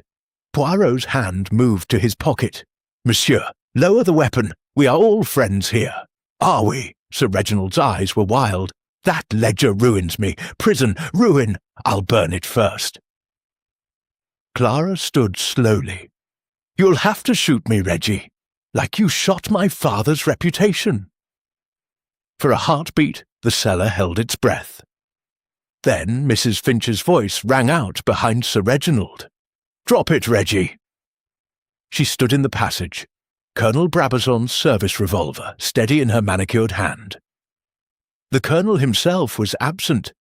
Poirot's moustaches twitched. "Madame Finch, you surprise me." Mrs. Finch's laugh was shrill. "I've been waiting 30 years for this, Reggie. You seduced me, promised marriage, then discarded me for that American heiress. I married Finch for his money, but I kept your letters. Clara contacted me last month, offered to share the spoils if I helped." Sir Reginald's face contorted. "You dried-up old harridan." "Careful," Mrs. Finch said. "One more step and I shoot." Diana edged sideways, lantern raised. Poirot calculated distances. Clara's revolver was pointed at the floor, Mrs. Finch's at Sir Reginald's heart. Poirot spoke softly. "Madam, you mistake the game. The last note, the one threatening dawn, was not written by Mademoiselle Vernon. Observe." He produced the dry envelope from his pocket, held it to the lantern. The watermark was visible, a tiny crest, a lion rampant. Mrs. Finch's personal stationery, sold exclusively at Harrods. Mrs. Finch's eyes widened. "That's impossible. No. You wrote it this afternoon before the storm. You planted the gloves, the footprints. You intended to frame Clara, then shoot Sir Reginald and claim self-defence. The ledger would burn, your letters would surface, and you would be the grieving widow avenged." Mrs. Finch's hand trembled. "You can't prove." Clara moved like a cat. She lunged, knocking Mrs. Finch's arm upward. The revolver roared, plaster exploding from the ceiling. Sir Reginald fired instinctively. His bullet grazed Mrs. Finch's shoulder. She screamed, dropped the gun. Diana kicked it into the shadows. Poirot stepped forward, calm as ever. "Messieurs, dames, the comedy is complete." Mercer arrived with ropes. Mrs. Finch was bound, weeping theatrically. Sir Reginald lowered his Webley, face ashen. Clara handed Poirot the ledger. "It's over." Poirot shook his head. "Not quite. One piece remains." He turned to Sir Reginald. "The duelling pistol cabinet. Why the key beneath the black ball?" Sir Reginald hesitated. "I kept a second set of photographs there. Insurance against Evelyn. I moved them yesterday. Yet the cabinet was empty when Mercer checked." Sir Reginald nodded slowly. Poirot's smile was small. "Then someone else has them, and that someone is still in the house." At 3:07 a.m., the storm returned with renewed fury. Lightning illuminated the great hall as Poirot gathered everyone, prisoners, suspects, servants, beneath the chandelier. Rain drummed on the roof like machine-gun fire. Poirot held up the brass key. "This opens the final act." He led them to the gun-room. The dueling pistols were gone. In their place, a single sheet of paper pinned by a silver cufflink. Gerald Carson's, monogrammed GC. The note read, "The game ends where it began. Billiard room, dawn, come alone, Fox, or the house burns." Poirot's eyes swept the room. Gerald Carson, still locked in the corner, stared in bewilderment. "I didn't write that," he protested. "I've been chained here since midnight." Poirot believed him. The cufflink was planted. Diana's voice was small. "Dawn is 3 hours away." Poirot nodded. "Then we have 3 hours to find the true puppet master, the one who orchestrated every move, every note, every betrayal." He turned to the assembly. "Mesdames, messieurs, the initial interrogations are complete, but the final revelation approaches, and Hercule Poirot does not lose." Outside, thunder crashed. Inside, the black ball waited. Chapter 7. Clues and Red Herring's dawn was still 3 hours away, but the house refused to sleep. Blackwood Manor groaned under the storm's assault. Windows rattled in their frames, rain lashed the stone like buckshot, and every chimney howled a different note. The Great Hall's grandfather clock struck 3:30 with the solemnity of a funeral bell. Hercule Poirot stood beneath it, small and immaculate despite the hour, his dove-grey suit barely creased. Around him, the household formed a ragged circle, prisoners, suspects, servants, lit by storm lanterns that swung like gibbets. The air smelled of wet wool, gun oil, and fear. Poirot raised a hand. "Mesdames, messieurs, we have been played like billiard balls, struck, caromed, pocketed, but now we examine the table. Every mark, every scuff, every drop of water is a clue, and every clue, however small, points to the hand that struck the cue." He produced a small leather notebook, its pages already dense with observations. "Let us begin with the physical evidence. Mercer, the billiard room, describe the water." Mercer, still damp from his vigil, cleared his throat. "Ankle deep, sir, coming from the skylight. But the leak's wrong. The water's warm, almost hot, and it smells of copper." "Copper?" Sir Reginald frowned. Poirot nodded. "From the hot water tank in the attic. Someone opened the valve and directed the pipe toward the skylight. A deliberate flood to create chaos and limit access. The storm was the accomplice, not the cause." Diana's eyes widened. "Then the table was never in danger. The felt is oilskin backed, waterproof. The flood was theatre." Poirot turned a page. "Next, the gloves. 2 red fox fur gloves. One on the nursery sill, one in the priest's passage. Identical, monogrammed DH, but observe." He held up both gloves. The nursery glove was soaked, muddied, torn at the thumb. The passage glove was pristine, the fur barely damp. 2 pairs, Poirot said. One worn for the escape, one planted. The pristine glove was removed from Mademoiselle Diana's wardrobe yesterday afternoon by someone with access to her room. Mrs. Finch, bandaged and sullen, muttered, "Anyone could have—" No. The wardrobe lock was picked with a hairpin bent at precisely 37 degrees. A skill Mademoiselle Vernon taught Madame Carson. But Clara was locked in the nursery. Ergo, Evelyn had an accomplice still at liberty. Landau stirred. Gerald. Chained in the gun-room, Poirot reminded, though his cufflink was planted. A red herring. He moved to the black ball, now dry on the library desk. This ball has been moved 3 times. First, isolated near the middle pocket. Second, taped with the brass key. Third, returned to the rack, each time by a different hand. The tape residue is surgical, stolen from the medicine cabinet. The key opens the dueling pistol cabinet, now empty. The cufflink is gold, engraved GC, but the engraving is fresh, the gold soft, a forgery created in the last 48 hours. Colonel Brabazon snorted. "You're saying someone's been playing silly buggers with billiard balls?" "Exactly, mon colonel, and the silliest bugger of all is the one who believes we are distracted by them." Poirot produced the vial of strychnine. Gardenia scented, Madame Carson's perfume, but the vial itself is from the dispensary, labelled laudanum. The label was steamed off and replaced. The hand that did it wore kid gloves, size 6 left thumb worn through, Madame Finch's gloves from the hunt ball. Mrs. Finch paled. "I lost a pair weeks ago." "Convenient." Poirot's smile was wintry. Now the notes, all typed on Sir Reginald's corona, blue ribbon.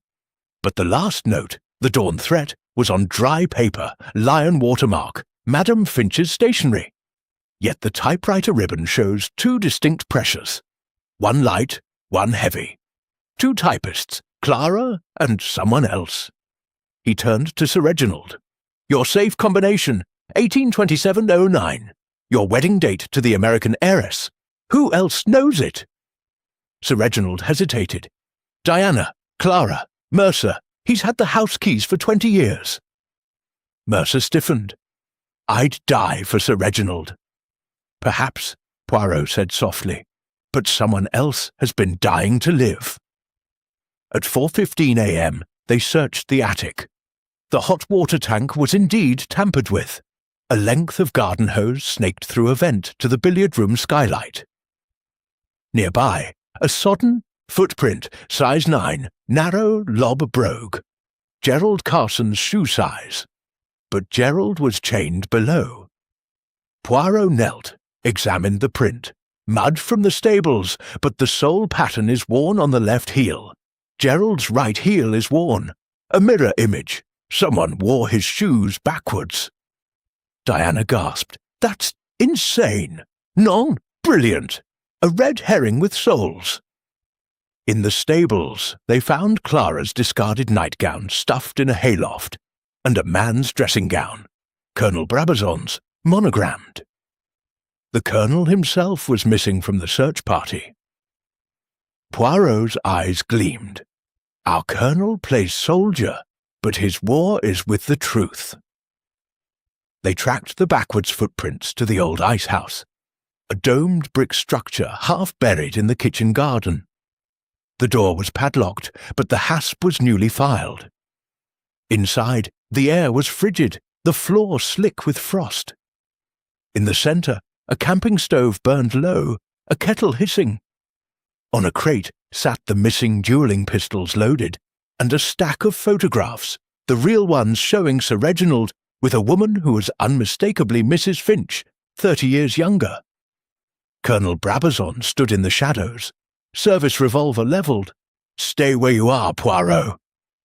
His voice was steady, but his hand shook. Poirot raised both palms. "Mon colonel, you have been busy." Brabazon's laugh was bitter. 30 years in India, and I end up a pawn in a women's quarrel. Letitia, Mrs. Finch, recruited me last month. said Reggie ruined her. Promised me a share of the blackmail money if I helped. I typed the last note, planted the cufflink, wore Carson's shoes backwards to lay a false trail. I thought it was just money. And now? Now I know she planned to burn the house, with Diana inside. Insurance fraud. Reggie's ruin complete. His eyes flicked to Diana. I couldn't let that happen. Sir Reginald's voice was hoarse. You shot at me in the cellar. A warning, to make you confess. Letitia wanted you broken, not dead. Brabazon's revolver wavered. I'm done, Poirot. Take me. Poirot stepped forward slowly.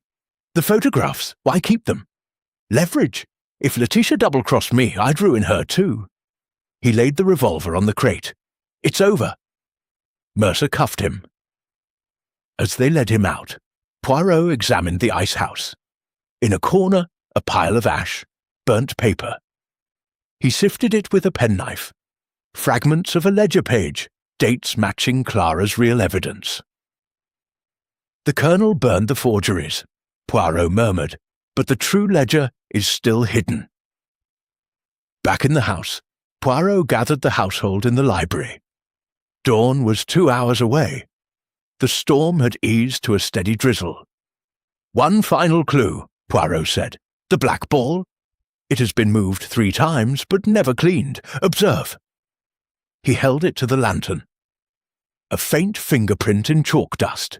Small, delicate, the pad of a woman's index finger. Size 5, Poirot said. Clara's hand, but Clara was locked in the nursery when the ball was last moved. Diana's breath caught. Then who? The library door creaked. A figure stood in the doorway. Small, drenched, barefoot. Clara Vernon, nightgown clinging, hair plastered to her skull. I never left the house, she said quietly. I hid in the priest's hole behind the billiard room. I moved the ball to signal you. The fingerprint was deliberate. I needed you to know I was innocent. Sir Reginald stared. But the escape, staged, with Mercer's help. Clara glanced at the butler. He's my uncle, my mother's brother. He cut the ropes after I smashed the window, left the glove, then locked me in the priest's hole with food and a lantern. I've been watching everything. Mercer nodded slowly. Family, sir. Blood's thicker than employment. Poirot's smile was magnificent. Then the circle is complete. Evelyn planned the blackmail. Mrs. Finch the murder. Colonel Brabazon the diversion. Clara the counterplot. Mercer the guardian. And the black ball the perfect messenger. He turned to Sir Reginald. Your sins, monsieur, have cost dearly. But the ledger Clara hid will clear her father's name. Perhaps a donation to a charity in his memory would be appropriate. Sir Reginald's shoulders sagged. Anything. At 5:47 a.m., the rain stopped. The sky lightened to pearl grey. Poirot stood on the terrace, watching mist rise from the yew maze. Diana joined him, wrapped in a blanket. It's over, she said. No, mademoiselle. It is the intermission. The final act, dawn in the billiard room, still awaits. She frowned. But everyone's accounted for. Poirot's eyes gleamed. Everyone except the one who wrote the first note. The one who started the game before Evelyn, before Clara, before any of them. He produced the original invitation. The cream card with the crimson seal, the stylized black tree. This arrived at my flat by hand. No postmark. The writer knew I would come. And the tree, the blackwood crest. But the wax was fresh. The seal imperfect. Someone forged it. Diana's hand flew to her mouth. You're saying the murderer invited you. Exactement. To witness the perfect crime. And the billiard room at dawn is the stage. He turned to her. Voice soft. Mademoiselle, you are the fox, and the hunter is still among us. Behind them, the billiard-room door stood ajar. Water had drained overnight. The table gleamed, balls racked, black in its pocket. On the cushion lay a single white cue ball, chalked with a perfect crimson fox's head. Dawn was 1 hour away. Chapter 8. Hidden alliances unravelled, the house held its breath. At 5:52 a.m., the sky over Blackwood Manor was the colour of tarnished pewter, the storm's aftermath hanging in the air like a shroud. Mist curled from the lawns and clung to the yew hedges, every leaf dripped. The billiard room, windows cracked open to drain the flood, exhaled the sour smell of wet baize and old secrets. Hercule Poirot stood at the threshold, small and immaculate, a silhouette against the grey light. Behind him, the household assembled in a ragged semicircle. Sir Reginald, hollow-eyed and unshaven. Diana, blanket clutched like armour. Mercer, shotgun across his knees. The prisoners Evelyn, Mrs. Finch, Colonel Brabazon, Clara, bound and guarded by footmen. Landau, wrists roped, face slack with defeat. Even the maids hovered at the rear, aprons twisted in nervous fingers. Poirot's voice cut the silence like a scalpel. Mesdames, Messieurs, the curtain rises on the final act. The billiard room at dawn, the fox hunted, the black ball pocketed. But first, we unravel the hidden alliances that have bound you all in a knot of deceit. He stepped inside. The table had been dried overnight. The felt gleamed darkly, balls racked in perfect triangle. The black isolated near the middle pocket as always. On the cushion, the white cue ball bore its chalked crimson fox, fresh, the lines sharp. Poirot lifted it delicately. This ball was chalked at 5:15 a.m. The chalk is from the sideboard, Sir Reginald's private blend, scented with bergamot. Only one person in this house uses bergamot chalk. He turned to Diana. Mademoiselle, your fingers. Diana's eyes widened, but she extended her hands. The tips of her right index and middle fingers were stained faint blue, chalk dust. I touched the balls yesterday, she stammered. No, yesterday you wore gloves, this morning no, and the fox's head is drawn with the precision of an artist. You studied at the Slade, mademoiselle, before your uncle forbade it. Sir Reginald's voice cracked. Diana! Poirot raised a hand. Patience, monsieur. The alliances are complex. He produced the original cream invitation, the forged Blackwood seal. This arrived at my flat on Wednesday, delivered by hand. The wax was imperfect, the tree's roots miscut. The true seal is in your study safe, monsieur. Who had access? Sir Reginald frowned. Only Diana and I. Exactement. Mademoiselle Diana forged the invitation. She summoned me, not to solve a crime, but to witness one. Diana's blanket slipped. You're mad. No, brilliant. You are the architect, mademoiselle, the puppeteer. Evelyn believed she masterminded the blackmail.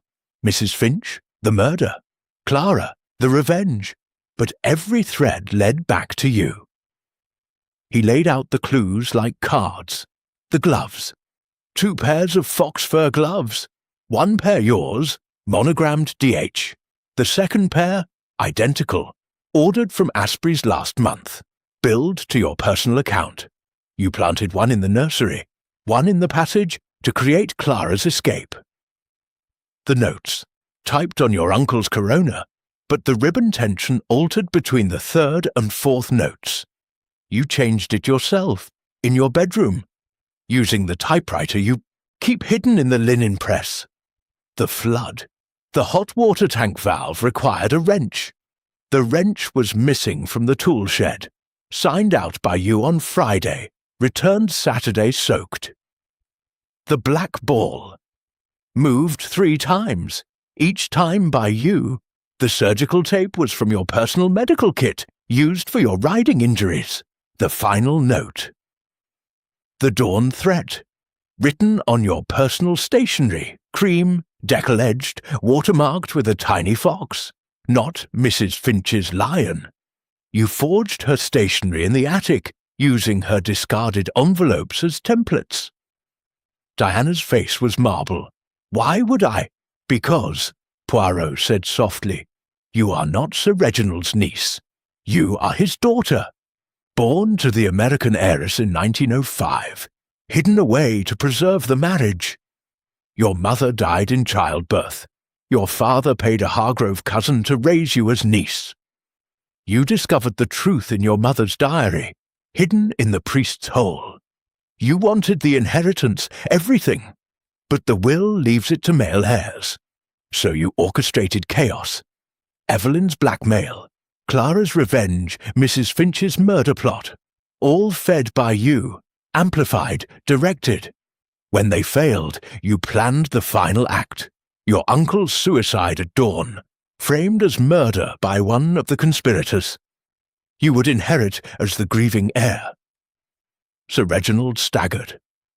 Diana, my God! Poirot continued relentlessly. The alliances, Evelyn, your half-sister, bitter at being disinherited. You gave her the photographs, promised her a share. Clara, you forged the ledger entries to implicate her father, then offered her justice if she helped.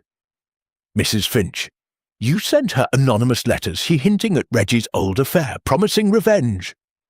Landau, you flirted, promised marriage, used his love to forge the contracts. Colonel Brabazon, you appealed to his soldiers' honour, claimed Reggie ruined his career in India. Each believed they acted alone. Each was your pawn. Diana's laugh was brittle. Prove it.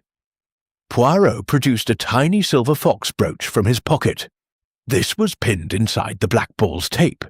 Your brooch, mademoiselle, worn at the hunt ball. The clasp is broken, repaired with superglue from your dressing table. He turned to Mercer. And you, mon ami, you guarded Clara, yes, but you also guarded Diana. You knew the truth of her birth. Your sister was the nurse who delivered her. You tampered with the flood valve on her orders. Mercer's face crumpled. She's family, sir. Blood. Sir Reginald raised the Webley, hand shaking. Diana, why? Her mask cracked. Tears streaked her cheeks. Because you never loved me. You loved the idea of a niece, pretty, obedient, but I was your shame. Mother's diary said you wanted me drowned at birth. I read it when I was 12. Every smile you gave me was a lie. Poirot's voice was gentle. So you built a cathedral of lies in return. But cathedrals fall, mademoiselle. At 6:28 a.m., the first pale shaft of sunlight pierced the clouds. Poirot gestured to the table. The final act. You planned to lure your uncle here at dawn, give him the Webley with one bullet, leave a suicide note confessing all crimes.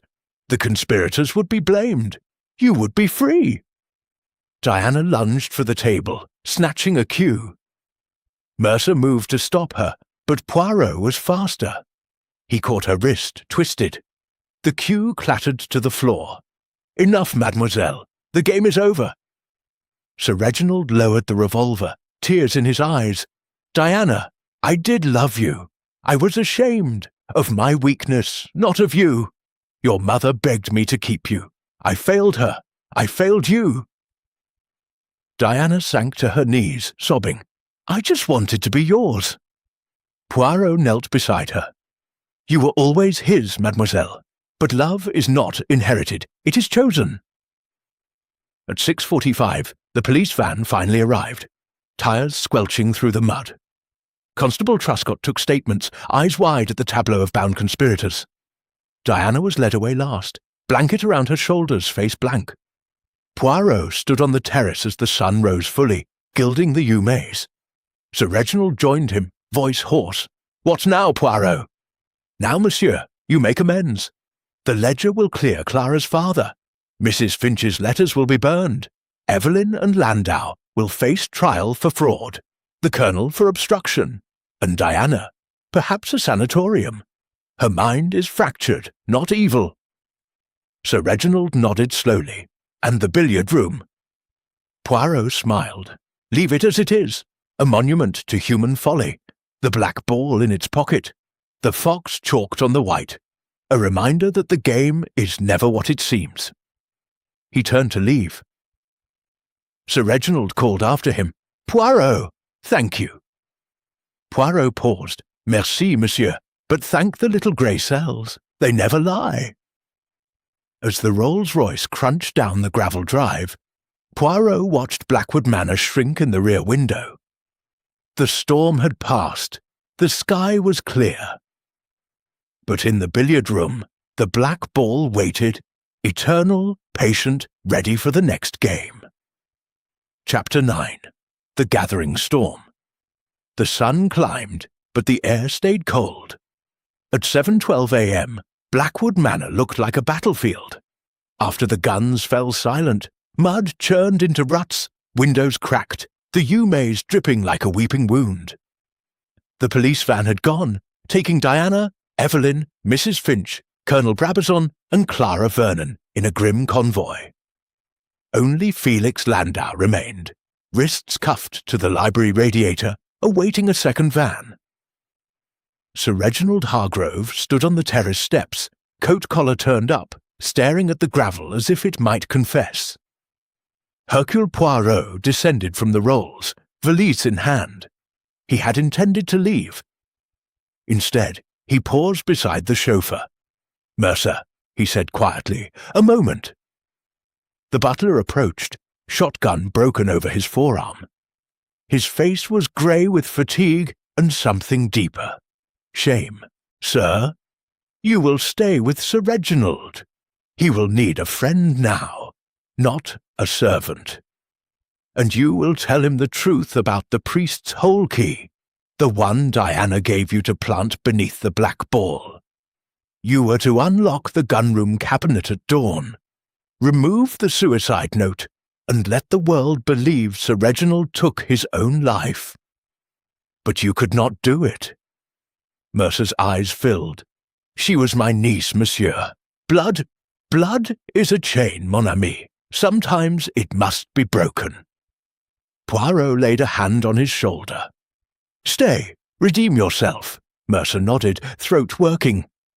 Poirot turned to Sir Reginald. Monsieur, the storm is not yet over. One thread remains. Sir Reginald's voice was raw. Diana confessed everything. No, Diana confessed what she believed was everything. But the first note, the one that arrived at my flat, was not her forgery. The seal was imperfect, yes, but the paper was wrong. Too thick, handmade, but from a different mill. And the ink, iron gall, faded to brown. Diana used modern fountain pen ink. Sir Reginald frowned. Then who? Poirot produced the cream envelope from his pocket. Observe the postmark. London, Wednesday, 3 p.m. Delivered by hand to my door at 6 p.m. Someone travelled from Blackwood to London and back in 3 hours. The train takes 4. Ergo, a motor car. And only one person left the estate on Wednesday afternoon. He turned. Felix Landau was being led across the hall by Constable Truscott. Poirot raised his voice. Monsieur Landau, one moment. Landau halted, eyes red-rimmed. What now, Poirot? You've won. No, I have merely cleared the board. The game was never about money, or revenge, or even inheritance. It was about destruction, total. And you, mon ami, were the architect. Landau's laugh was hollow. I loved Diana. I would never— You loved the idea of Diana, the perfect English rose to crown your ambition. But when she chose her uncle's fortune over you, you decided if you could not have her, no one would. You began the blackmail 6 months ago. Before Evelyn, before Clara. You photographed Sir Reginald's indiscretions during your visits as business manager. You typed the first notes on the corona in the estate office, using the old ribbon. You forged the invitation to summon me, not to solve the crime, but to witness the house's collapse. Diana was your pawn, but you were the player. Landau's face contorted. Prove it. Poirot held up the envelope. The paper is from your personal stationery, ordered from Smithson, billed to your London flat. The seal wax is from your desk drawer, imperfect because you pressed it with a signet ring stolen from Sir Reginald's dressing room. The ring is returned now, but the wax residue matches. He produced a tiny glass vial, and this, cyanide crystals dissolved in gardenia oil, found in your cigarette case. You planned to poison the decanter in the billiard room at dawn. Sir Reginald would drink, Diana would find him, the note would blame the conspirators. You would comfort the grieving heir, marry her, and control the estate. Landau lunged, cuffs rattling. Truscott restrained him. "You Belgian bastard," Landau spat. "I built this. I deserved it." Poirot's eyes were cold. "You built nothing but a scaffold, monsieur, and now you climb it." At 7:45 a.m., the second van arrived. Landau was led away, still cursing. Sir Reginald watched from the steps, face carved from granite. Poirot turned to him. "The storm gathers, monsieur. When pride meets greed. You neglected your daughter. Landau coveted her. Diana hated you both. The alliances were temporary, the hatred eternal." Sir Reginald's voice was a whisper. "What do I do now?" Poirot considered. Rebuild, sell the London house, give half the estate to charity in Diana's mother's name, visit your daughter in Holloway, tell her the truth, and play billiards alone. No stakes, no spectators. Learn the game for its own sake. He climbed into the rolls.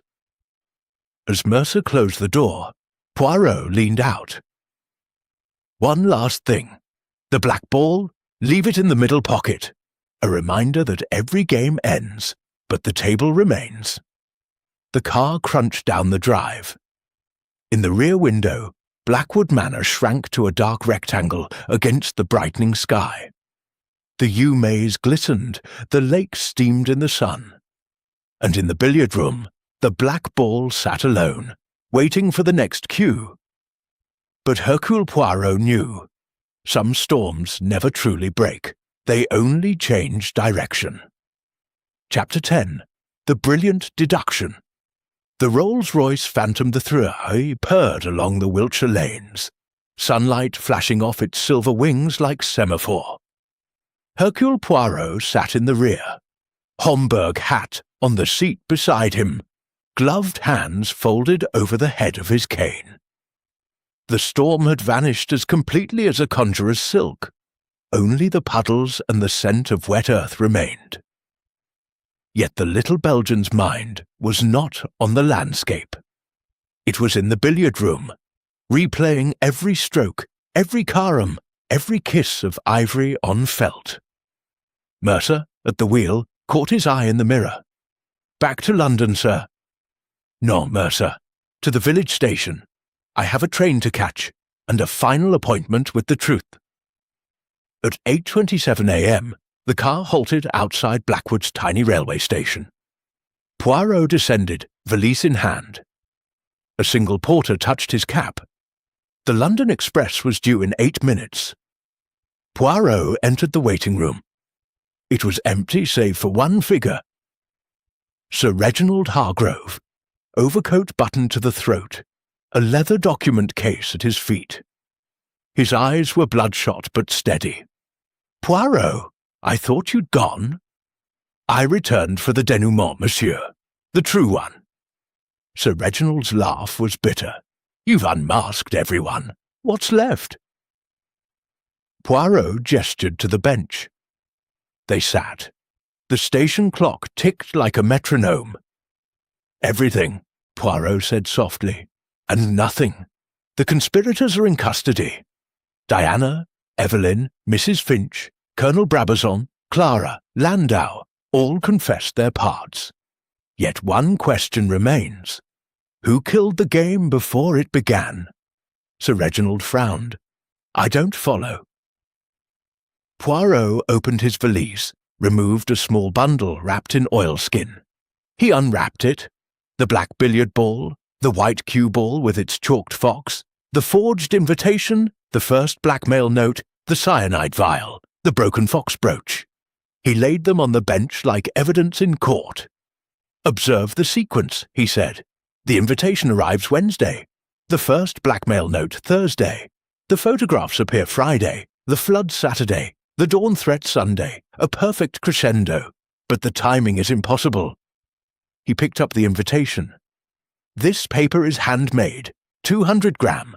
Watermarked B.M. Blackwood Manor stationery is 150 gram, watermarked with the tree. This is from a London mill, Fortnum and Mason's private stock. Only one person in the house buys Fortnum stationery." Sir Reginald's eyes narrowed. "Diana? No, you, monsieur. Your London club account. The bill arrived last month. You purchased it for your secretary, Clara, to type condolence letters after your wife's death.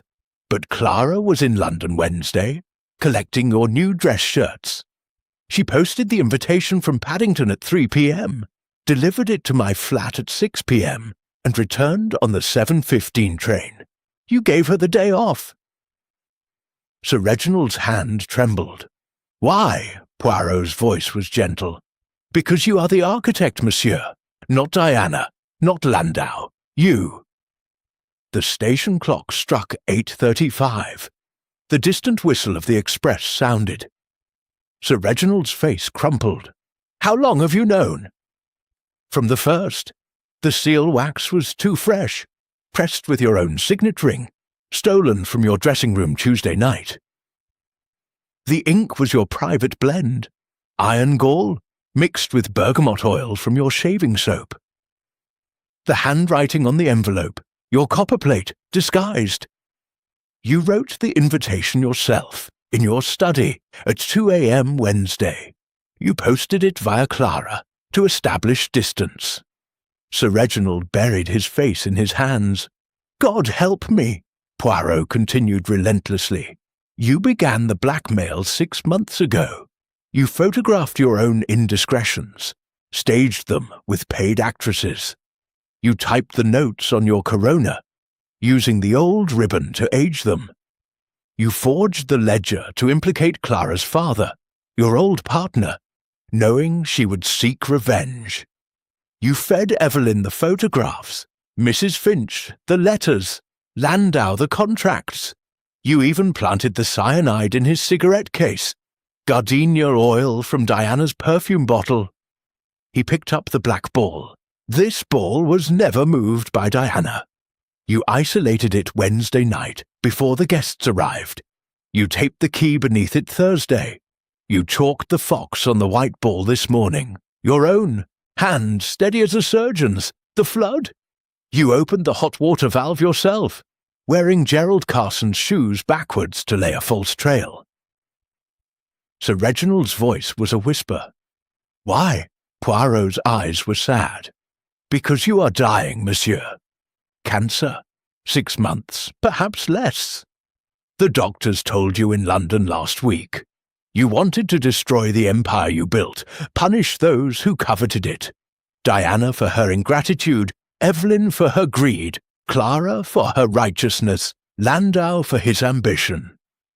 You summoned me to witness the collapse, to ensure your name died with you. The dawn suicide was real. You planned to shoot yourself in the billiard room, the Webley in your mouth, the note confessing all. The conspirators would hang. Diana would inherit nothing but ruin." He laid a hand on Sir Reginald's shoulder. "But you could not do it. Love is stronger than hate, even at the end." Sir Reginald wept openly now. "I saw her face when you unmasked her. My daughter. I couldn't let her take the blame." Poirot stood. The express thundered into the station, brakes hissing. "You will confess to Truscott this afternoon," he said. "The conspirators will be released. Accessories after the fact, perhaps, but not murderers. Diana will inherit. You will die in your own bed, with your name intact, and the billiard room will be locked forever." Sir Reginald gripped his hand. "Will you tell her?" "No, some truths are too heavy. Let her believe you were the victim. It is the last gift you can give." The train halted. Poirot boarded, the porter slamming the door. As the express pulled away, he watched Sir Reginald on the platform, document case at his feet, waving once, a soldier's salute. In the compartment, Poirot opened his notebook. On the final page, he wrote case closed. Motive, love disguised as hate. Method, the perfect crime that was never committed. Moral, the little grey cells see everything except the heart. He closed the book, adjusted his moustaches, and watched the Wiltshire Downs roll by. In the distance, Blackwood Manor gleamed in the morning sun, its chimneys smoking peacefully. The black ball was pocketed, the fox was safe, and Hercule Poirot, for once, allowed himself a small, satisfied smile.